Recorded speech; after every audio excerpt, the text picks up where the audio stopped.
Welcome back to the channel. You're with the Walking Cruiser, and today I am on Royal Caribbean's Utopia of the Seas, on an itinerary known as the world's biggest weekend. In this video, I will cover what we got up to, show you the food, what entertainment you can expect, theater shows, a cabin tour, and cover the ship spaces both inside and out. And at the end of the video, I will share my final thoughts on this cruise. Was it all about the parties? And would this ship be right for you? Watch to the end to find out. Being such a huge ship, I won't be able to cover 100% stem to stern, but give you the best bits. So, here we go.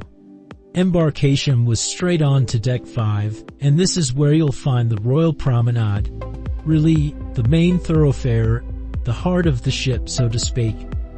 It's a wide and spacious area and has several familiar spaces. Sorrento's Pizza on my left to name one, several other bars, snack places and shops. Now, the Utopia of the Seas is one of the largest cruise ships sailing right now. In fact, the second biggest in the world. We have the familiar classic car on display. Everything is very shiny and it feels very spacious.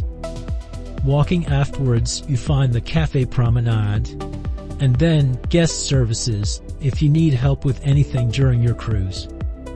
At the forward end now of the Royal Promenade is Boleros Latin-themed bar and the onboard Starbucks.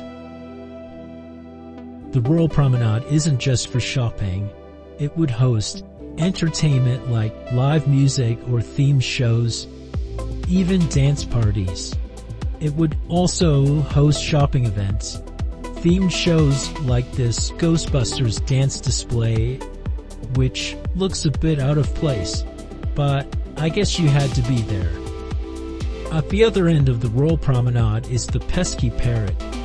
This is a Caribbean-themed bar with tropical cocktails with the Caribbean theme, and it is decorated with some bikinis and a mechanical parrot that talks. A lot of people ask me, what's the best drink on the menu? My answer is always the same. The next one!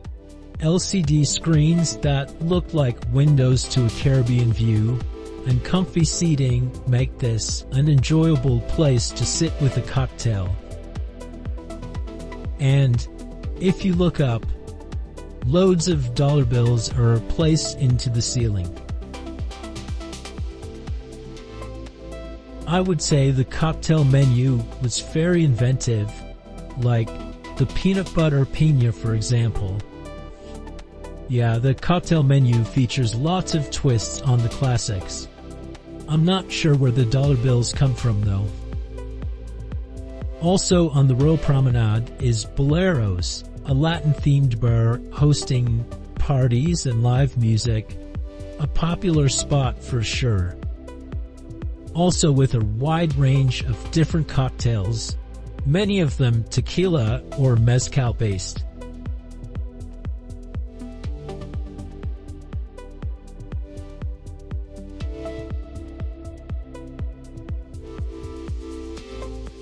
Across from Boleros is Spotlight Karaoke. I think this is a great idea to have a dedicated karaoke space rather than host them ad hoc in other venues. Because it really is popular, this makes sense.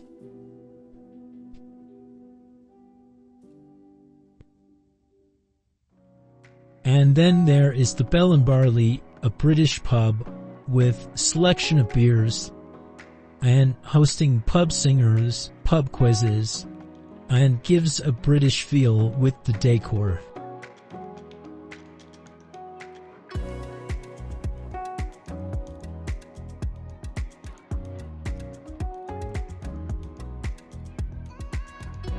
Now, I was curious how on a ship with such a large passenger capacity, it can host more than 7,000 passengers at full occupancy. How they would arrange the main dining. So, we've come to the main dining room, which is spread across 3 decks, decks 3, 4, and 5, at the back of the ship. I was impressed with the layout. Comfortable dining chairs, lots of space between tables, and I also think the decoration felt like it matched the size of the space. Now for the food. If you've seen my previous videos, you know I had a good experience with Royal Caribbean main restaurant dining. Here is a sample menu from the final night, and the menu theme changed each night. I like that they keep some favorites, the royal classics, across all ships. Like this French onion soup was as good as remembered, and the escargot, buttery and garlicky and delicious. The fried chicken also gets high marks. And the lamb shank also.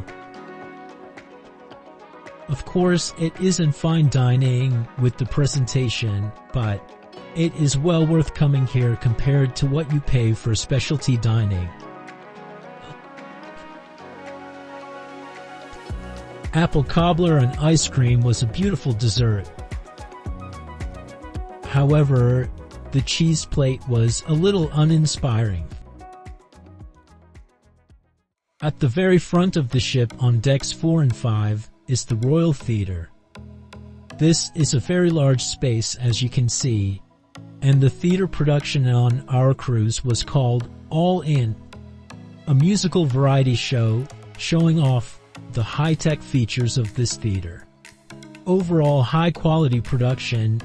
Just be aware that, although it is big, there is not room for everybody, and arrive early for a good seat. On deck 4 is where you find the casino. Utopia of the Seas actually offers 2 casinos. This is the non-smoking casino near the theater located forward on deck 4. I have seen a few casinos on board cruise ships, and I have to say, I have seen main casinos much smaller than this dedicated non-smoking one. There are table games too, as well as slots.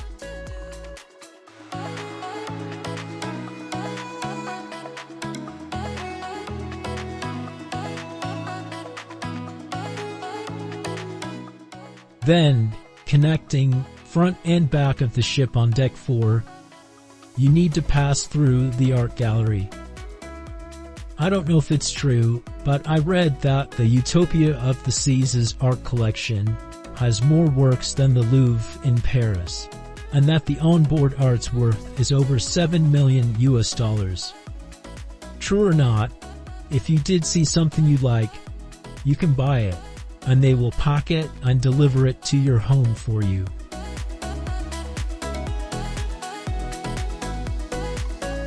After passing through the art gallery, we find ourselves in the main casino, the Casino Royale.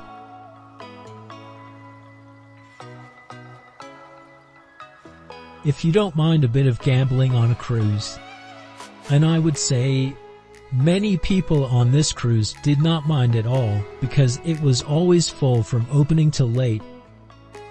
It was a huge casino with the usual mix of table games and slot machines, all brand new and plenty of options.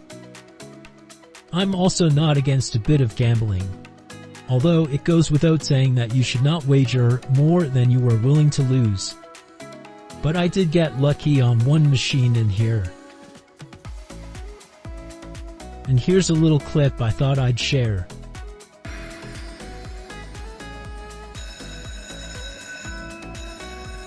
Not exactly a windfall in any case. Next, I'm going to show you Utopia Station. Utopia Station is where you board the Royal Railway, which is a new specialty restaurant offering, and it's currently exclusive to Utopia of the Seas, although I wouldn't be surprised if they expand it. The experience starts with a welcome drink on the platform, and then you board the train car for a Wild West-themed immersive dining experience. You're presented with some very funny-sounding menu choices, all following the Old West theme.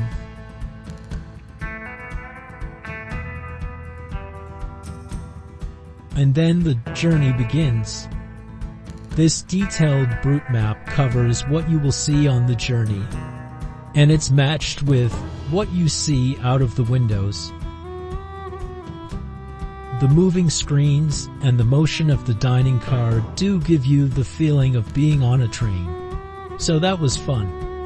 Then there was the Armed Bandit storyline and actors to add the entertainment.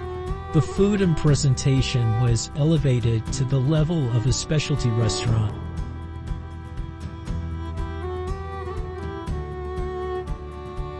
These canapes were exceptional. The corn chowder and the golden chicken nuggets were pretty good. 4 out of 5.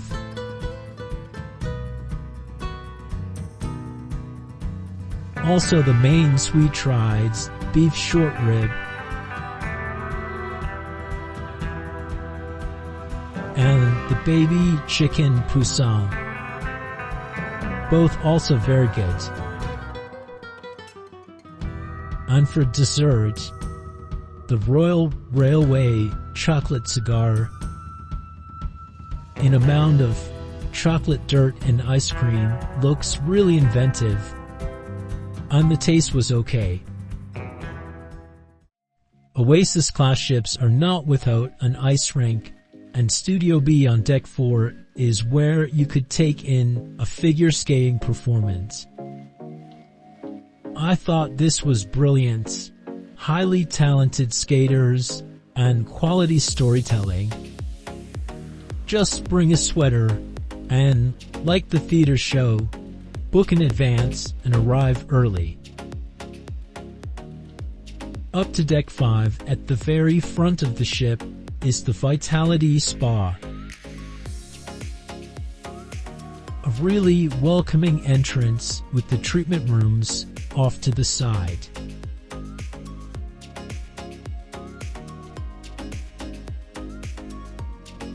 There is a thermal area for an additional charge. You can come here for a few hours. Although, other than relaxing in front of this beautiful mosaic, I don't know what you would do. There are 1 or 2 steam rooms and saunas, but no pools or whirlpools. Still, a very relaxing space.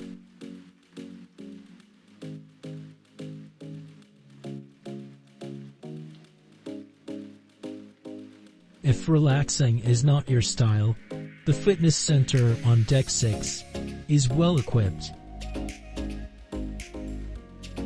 There are plenty of machines here, but what was missing for me was the view. On a cruise ship, I think I prefer a gym with a sea view.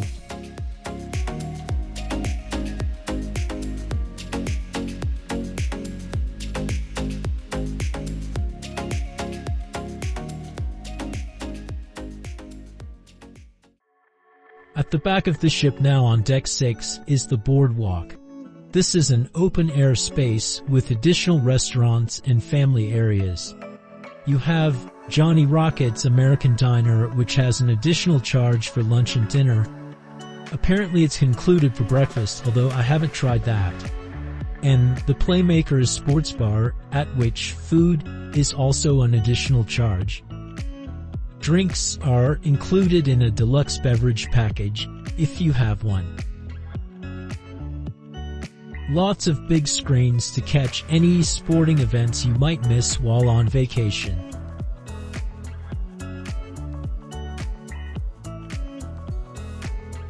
And of course, the carousel.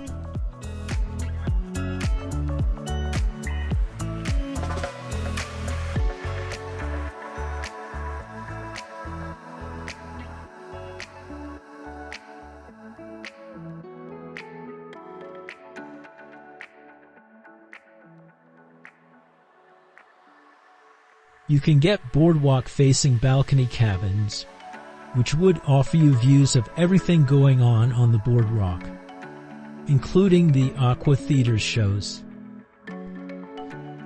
The AquaTheater hosts these incredible aquatic shows.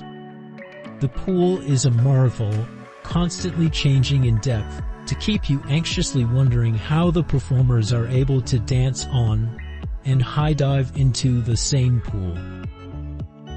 Set to 80s music, it was a great show, and I highly recommend not to miss it. Up to deck 8, to the Central Park. Oasis-class ships are divided into neighborhoods, and I think this is my favorite space because it is so unique to have on a cruise ship. It's open air, so the real plants get real sun and rain. It's a pleasant space to walk day or night. Evening is more lively with the specialty restaurants here. First is 150 Central Park, which is a specialty dining restaurant, saying they promote seasonal ingredients and fresh from the source. It is an elegant looking space, and we didn't get to try this time, but I look forward to trying it on my next Oasis-class cruise on Allure of the Seas. So look out for that video.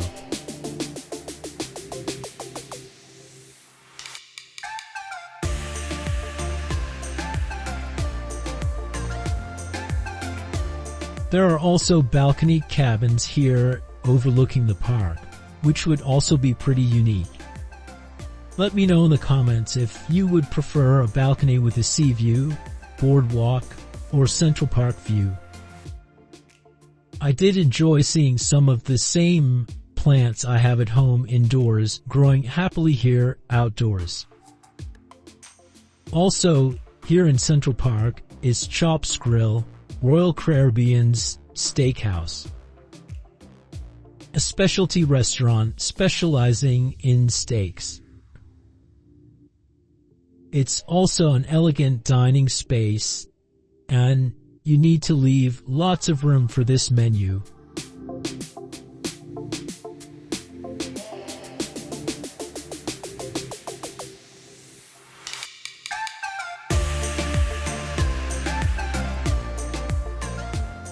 Colossal shrimp cocktail.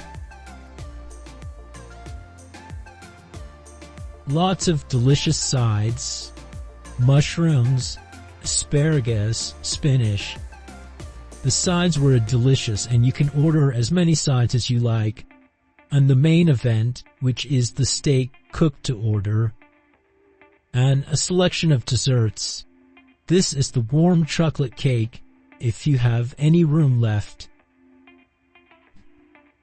This gap in the middle of Central Park is the Rising Tide Bar. It travels vertically between decks 5 and 8, which is pretty cool. Another bar coming up is the Trellis Bar. And just to note, the Central Park area can get pretty lively at night if you were considering a park view cabin.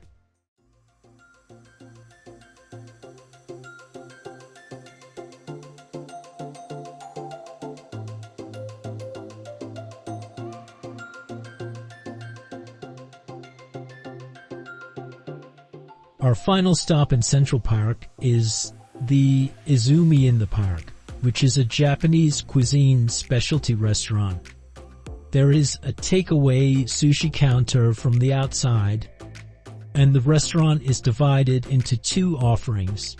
You have Izumi's sushi for lunch or dinner, and you have the teppanyaki offering, which is where a chef will prepare your dinner at the center of the table on a hot grill, feeding you and keeping you entertained. It's very lively, and I do recommend to try it.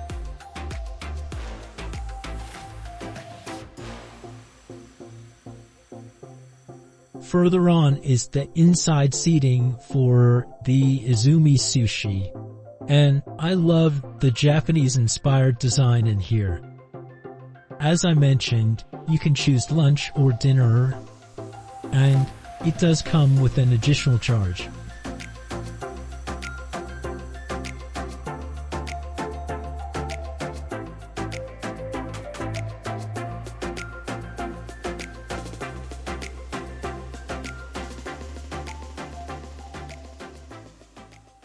The music hall is located on decks 8 and 9 on Utopia, and here there are lots of music events, mostly live bands, although there would also be music quizzes and game shows.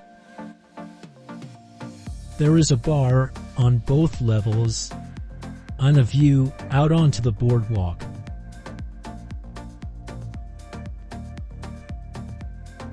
This venue is very close to cabins. Our cabin was on deck 9, not far from the music hall, and I have to say we did not have any disturbance. Giovanni's Italian is an Italian restaurant, another specialty dining restaurant on board, located a bit out of the way on decks 11 and 12. It is also a wine bar which you can visit even if not dining here. There is a really extensive wine menu, and the restaurant is Italian, so specializing in pizza and pasta. Let's look inside. Entering from deck 12, you have the wine bar, which is a standalone venue.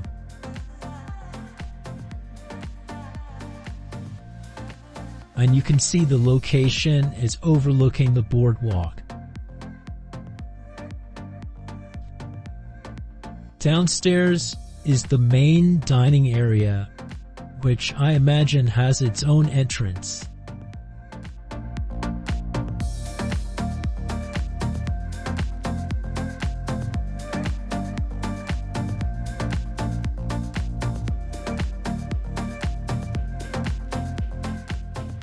And heading outside to the alfresco dining area. This is really neat, but for one obvious exception.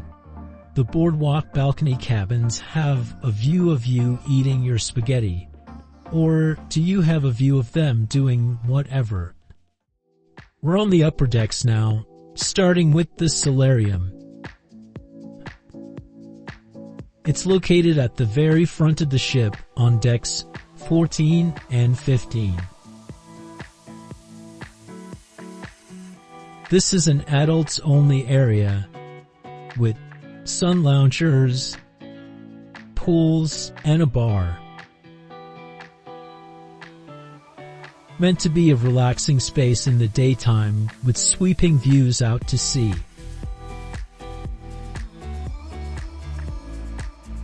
The only thing missing perhaps is there is no outside viewing platform. It's very serene walking around in the early hours, but it could get busy and difficult to find an available bed.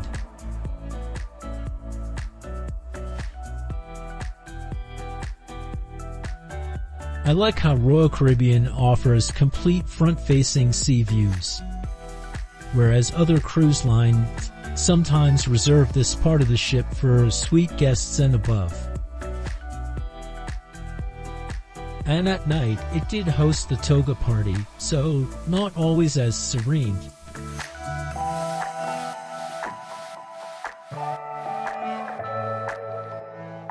Tucked inside is the Solarium Bistro, a buffet-style restaurant that is included in your cruise fare. It has a Mediterranean-themed menu, which does not change day to day. I do like to come here at least once during my cruise, as Mediterranean cuisine is a favorite of mine. Housed inside this space is where you would find the chef's table, an elevated 6-course dining experience on Royal Caribbean for just a few people per night. Heading outside on deck 16, you'll find the sports court, which can host many different team sports.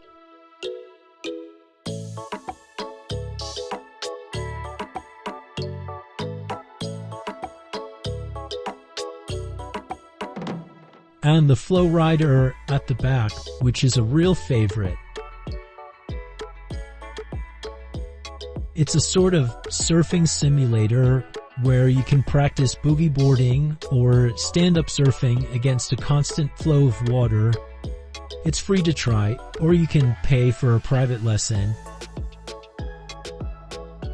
At the very back of the ship now, I can show you the view down to the AquaTheater on Deck 6. Also in front of us is the Ultimate Abyss, which is a dry slide that also takes you down to Deck 6.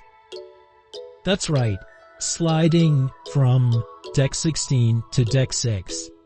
I didn't actually try this one, mainly due to this lineup. Again, let me know in the comments if you've tried it or would like to. Ahead of us is the Playscape, a sunken kids' play area.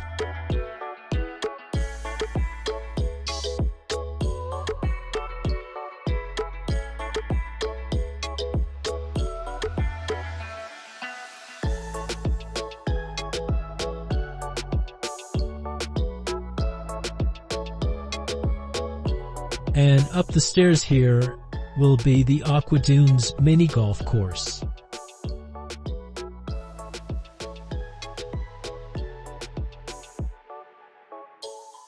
As well as a view down onto the boardwalk.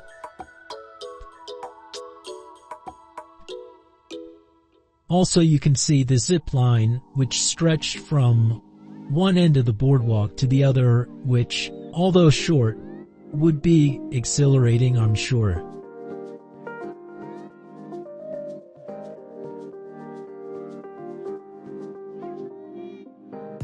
The Aqua Dunes mini golf, another great outside activity, which was illuminated at night. The windows you see above on Deck 17 are to the coastal kitchen, and above it the suite sun deck, which are only available to suite guests. Now this is the main pool area. The main pools are on Deck 15, and this is the view from Deck 16 to get an overall view from here. There are 4 pools in total. This is the beach pool, and across the gap is the kids area, Splash Away Bay. Lots of entertainment in the daytime. The sail away party was centered around the twin pools towards the back of the ship. It was very lively with lots of participation and the entertainment staff keeping everyone in the mood.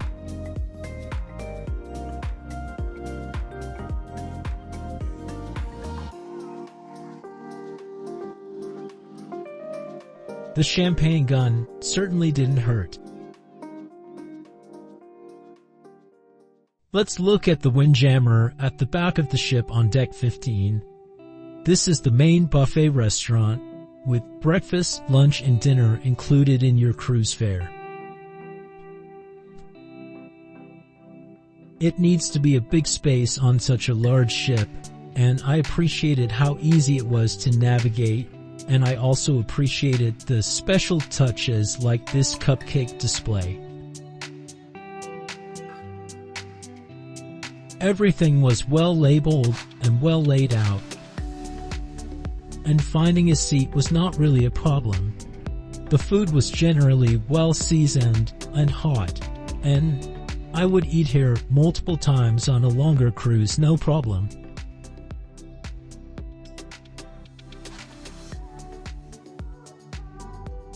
For example, they had fish, chicken, these steaks, which I thought were excellent addition to a buffet, and a carvery that changed daily. Not to mention waffles for breakfast, but also curries that changed every day as well, and I do love a curry. Selection of cheeses and salads.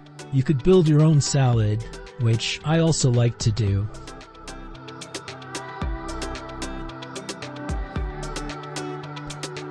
And not to forget the desserts. So always leave room, and these were great. I tried quite a few. The cookies were excellent, and I do recommend it. The Mason Jar on Deck 15 is another venue that is both a specialty restaurant and a standalone bar. It specializes in southern U.S. cuisine like gumbo and Cajun seasoned dishes.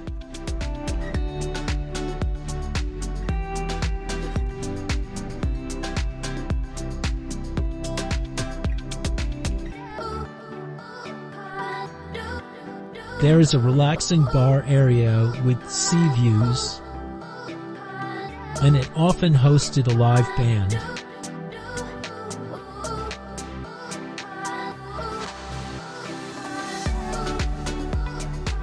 As a standalone bar, it also has its own specialty cocktail menu. Further on is the separate dining area, which looks very inviting. The Mason Jar restaurant is not on many ships yet. Utopia is only the second ship to get it. It looks nice. I'm looking forward to seeing it on the refurbished Allure of the Seas later this year. On Deck 16, we find yet another specialty restaurant. This is Hooked Seafood, which, as the name suggests, has a seafood-based menu.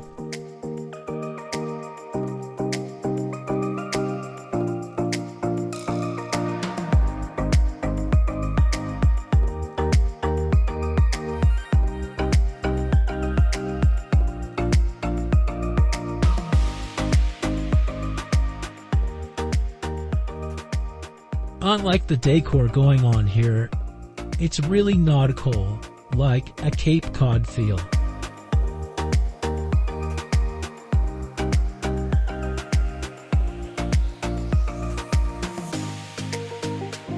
The location is perched above the Solarium Bistro, and therefore overlooks the Solarium.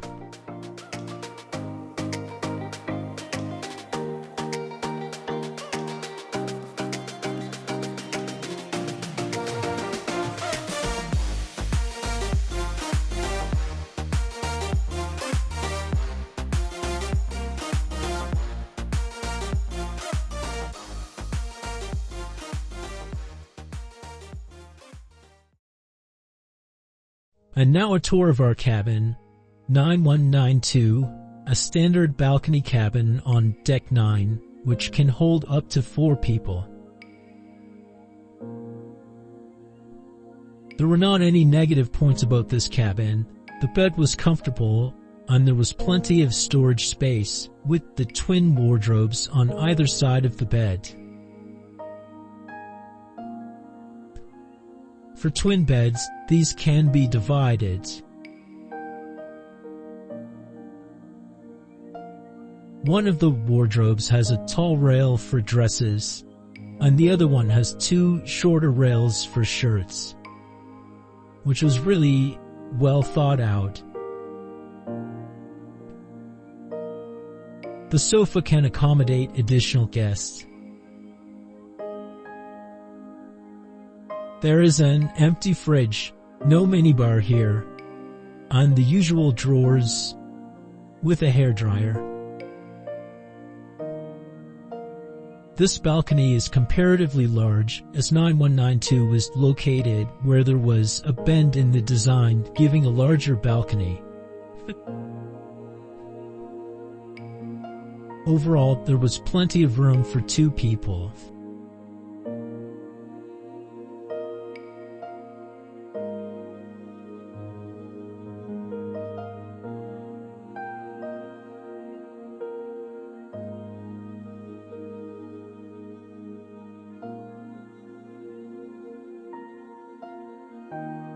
Into the bathroom, compact but perfectly adequate.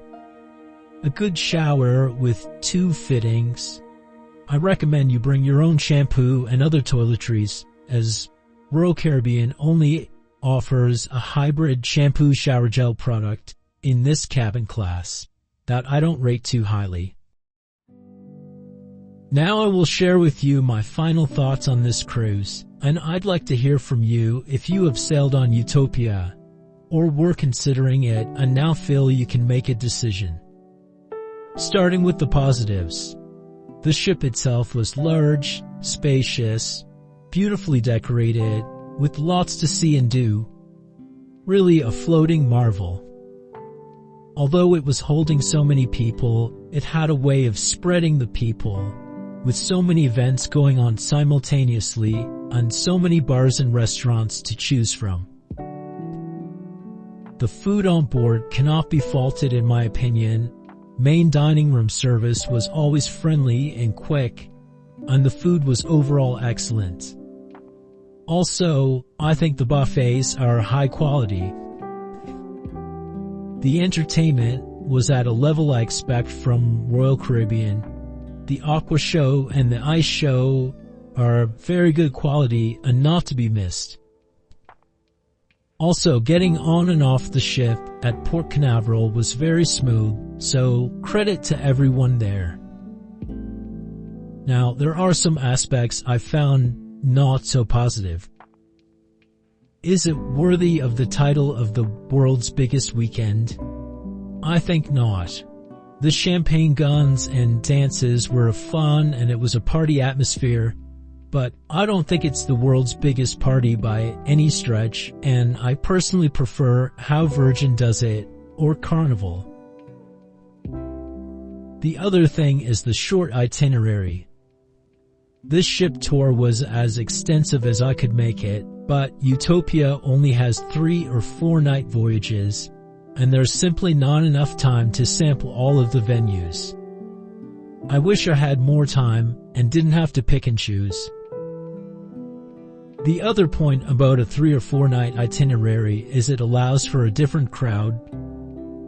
Not the main family vacation, but a long weekend to blow off steam, gamble, have some drinks and dance. So that's the target market here if you are wondering if it is right for you. To be fair, if it is relaxation you are after, the ship was big enough to allow for that. You could be as far away as you wanted from the action. As for Utopia Station and the Royal Railroad, it was an experience I was willing to pay extra for just to try it. However, I would not go in expecting an elevated dining experience. It is for the novelty and the show, so if you do try it, go a bit early to get the pre-boarding part of the experience, because we turned up at the stated time and were just ushered straight through. So, would I go on Utopia of the Seas again? Well, yes, but only for a longer itinerary. I just feel there was not enough time to really enjoy it properly, because I did enjoy myself, and the ship was incredible. But tell me what you think. I'd love to hear your comments, and I will respond to every comment. Please like, comment, and share this video as it really helps the channel. Also, if you would like to see what we get up to in Florida, please check out my sister channel, See the World, and I will add a link in the description for that. That's all for now. I am the Walking Cruiser, and see you in the next video.